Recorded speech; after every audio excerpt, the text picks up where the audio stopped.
dünyanın qayda qanunu.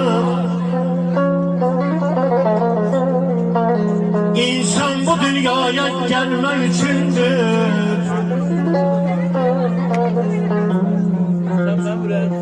Ağılda məhəbbət, beynində şuur. Yaxşını, yamanı bilmək üçündür. Hərə bir taxtı durub şahlıq eyləyir. Min qanun uydurur, mən haqqam deyir. Kimi üryan gəzir, kimi zərgəyir. Talehin gərdişi gülmək üçündür. Kocaman dünyanın ikidir üzü. Ağlı qarağıdır gece gündüzü.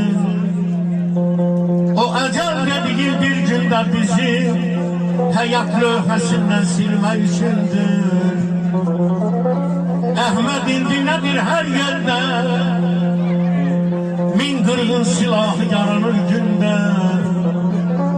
Onlar düşünmür ki vaxtı gələndə yaranan bir gündə köçmək üçün Aysan